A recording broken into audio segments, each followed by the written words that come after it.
유럽 하늘이 조용히 갈라지고 있습니다. 수년 동안 170조 원의 예산을 걸고 세계 최강 6세대 전투기를 만들겠다며 온 유럽을 들썩이게 했던 독일과 프랑스의 초대형 프로젝트가 지금은 정반대의 상징이 되어버렸습니다. 바로 미래전투항공 시스템 FCAS인 유럽 6세대 전투기가 사실상 무너지는 분위기라는 해외 보도가 잇따르고 있기 때문입니다. 해외 매체들은 지금 이 사태를 유럽 기술 패권의 붕괴, 방산 리더십 상실이라는 무거운 표현으로 해석하며 그 중심에는 국가 간의 갈등이 아니라 기업 간 주도권 싸움이라는 충격적인 원인을 지적하고 있습니다. 이 거대한 균열을 가장 먼저 전한 곳은 영국의 파이낸셜 타임스였습니다. 해당 보도는 독일과 프랑스가 이미 전투기 개발 자체를 포기하는 방안을 논의하고 있다고 밝히며 전문가들이 경악하는 분위기가 그대로 실렸습니다. 170조 원에 달하는 이 프로젝트에서 가장 핵심이었던 실제 전투기 개발은 사라지고 겨우 전투 클라우드인 지휘 통제형 네트워크만 남길 것이라는 전망까지 나왔습니다. 이 말은 즉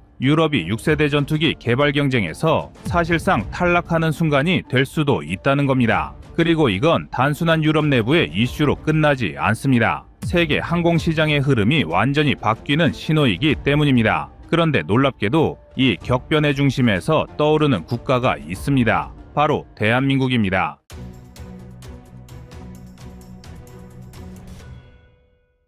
유럽의 거대 프로젝트가 내부 분쟁으로 흔들리는 이 시점에 한국의 KF-21 보람에는 정반대의 길을 걷고 있습니다. 공개된 생산 속도, 레이더 센서 국산화율, 시험 비행 데이터, 그리고 이미 30여 개국이 구매 타진을 해온 기록은 해외 전문가들조차 이 속도면 세계 4~5번째 전투기 개발국을 넘어서 새로운 수출 강국의 탄생이라고 평가할 정도입니다. 특히 최근 아랍에미리트와 KF-21의 대규모 협력 논의가 이어지고 있고 사우디, 폴란드, 핀란드가 잇따라 긍정적 신호를 보내고 있음이 외신 보도로 확인되면서 세계 무대에서 한국의 비중은 전례 없이 커지고 있습니다. 그런데 여기서 더 큰 반전이 등장합니다. 유럽의 FCAS가 흔들리는 바로 그 이유가 한국이 지켜온 방식과 정면으로 대비되기 때문입니다. 유럽이 기업 간 주도권 싸움으로 결국 공동 개발이 멈춘 상황이라면 한국은 반대의 길을 가고 있습니다. ADD, 카이, 한화, LIG 넥스원,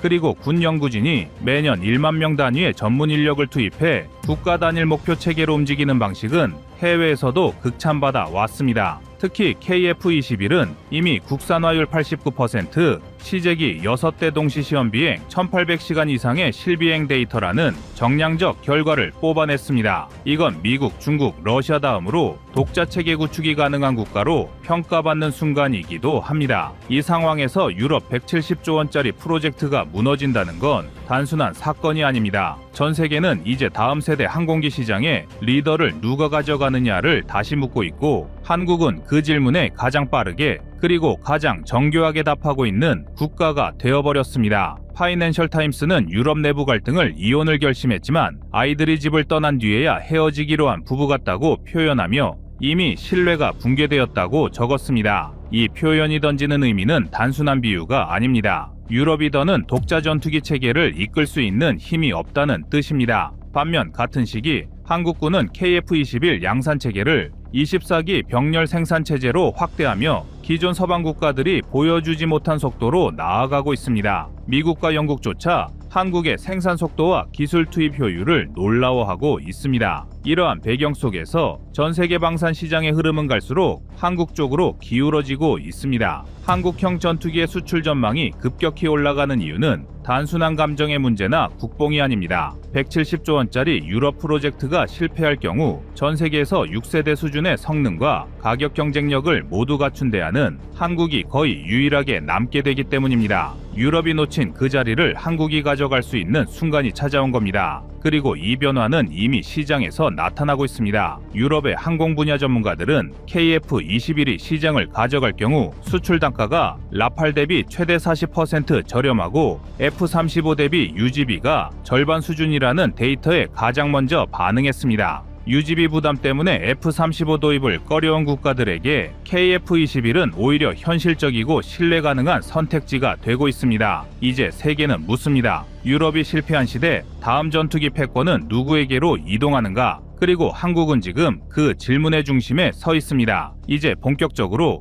이 흐름의 배경, 유럽 FCAS 내부의 실제 균열, 한국과의 기술적 산업적 대비, 그리고 이 사태가 KF-21 수출 판도에 어떤 폭발적인 영향을 가져오는지 하나씩 살펴보겠습니다. 유럽의 FCAS가 흔들리는 이유를 깊이 들여다보면 단순한 기업 간 갈등이 아니라 구조 자체의 문제라는 점이 드러납니다. 유럽은 국가마다 방산 산업의 이해관계가 다르고 산업 기저도 제각각이라 실제 개발 과정에서는 기술을 공유하면서도 권한을 나누지 않으려는 움직임이 강하게 나타납니다. 다소는 전투기 핵심 설계를 프랑스가 주도해야 한다고 주장했고 에어버스는 독일과 스페인이 주도권을 가져야 한다고 맞섰습니다. 그러면서 핵심 노하우가 빠져나갈 것을 서로 두려워하며 개발 정보를 교환하지 않았고 기술 이전 범위조차 합의하지 못했습니다. 개발 방식도 문제를 키웠습니다. 프랑스와 독일은 원하는 엔진 구조, 스텔스 형상, 센서 통합 체계가 서로 달랐습니다. 특히 엔진 부문에서 프랑스 사프라는 스텔스 엔진 단열 기술을 감추려 했고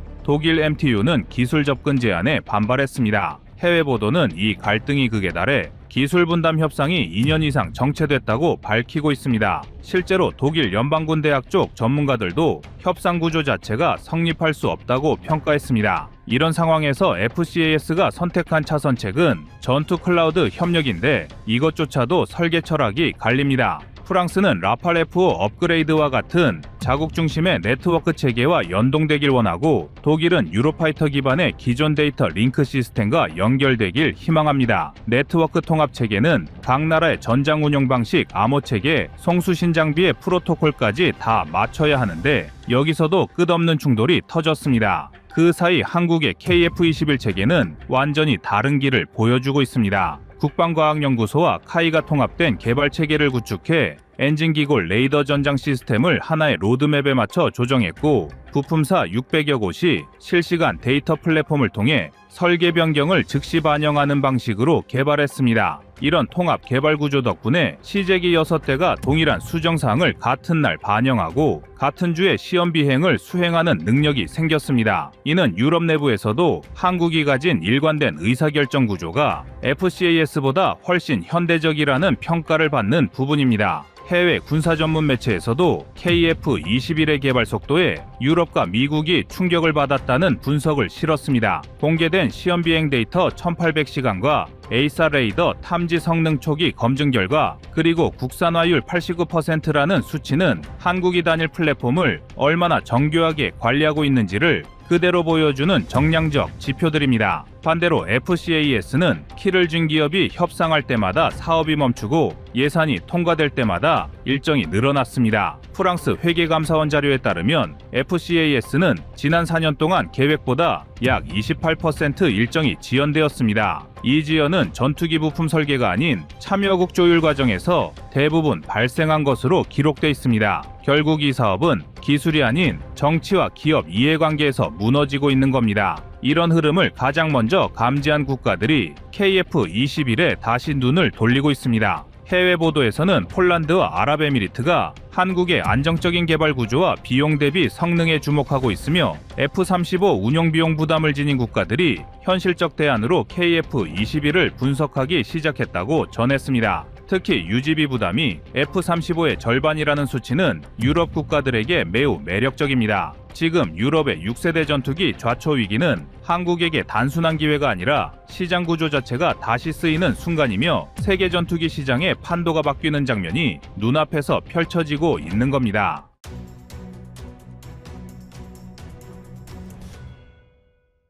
다음은 25년 3월 20일 KF-21 1200억 영상입니다.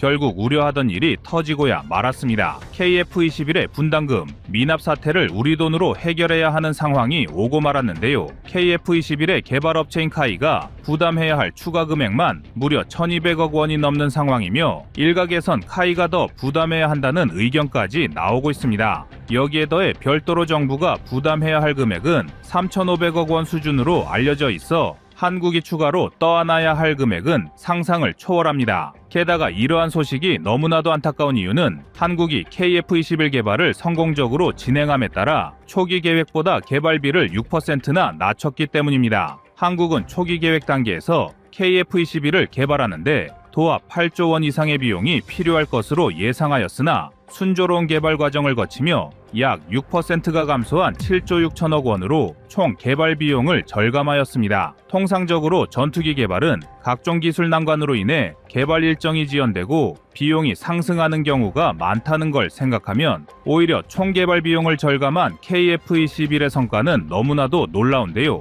천하의 미국조차 F-35를 개발하는 과정에서 잦은 일정 지연과 결함 폭등하는 개발비로 어려움을 호소하고 있습니다. 하지만 인도네시아의 분담금 축소와 미납 사태가 이어지면서 그만큼의 비용을 한국이 부담함에 따라 개발비 절감의 효과를 전혀 누리지 못할 상황입니다. 그런데 우리 국민들의 공분을 자아낼 소식은 여기서 끝이 아닙니다. 인도네시아의 국영 항공기업이 2026년부터 KF-21의 본격적인 생산에 돌입할 것이라 밝히며 김칫국을 들이켜고 있는데요. 해당 기업은 KF-21의 분담금 문제를 질문받자 해당 문제는 자신들의 소관이 아니며 정부의 최종 결정을 지켜보며 이를 따를 것이라 회피하였습니다. 물론 해당 기업의 의견이 완전히 틀린 것은 아닙니다. KF-21의 분담금 문제는 양국의 정부가 주도하는 것이지 현지 업체가 결정할 수 있는 문제는 아닙니다. 다만 여전히 분담금 축소와 미납 사태가 해결되지 않는 상황에서 인도네시아 항공기업이 KF-21 생산 계획만을 거론하는 것은 한국에 대한 일말의 예의마저 찾아볼 수 없는 발언인데요. 그래서 준비했습니다. 오늘은 KF-21의 구멍, 난 분담금을 채우려는 한국의 노력과 KF-21 생산에 참여하려는 인도네시아의 현지 기업 소식에 대해 자세히 알려드리겠습니다.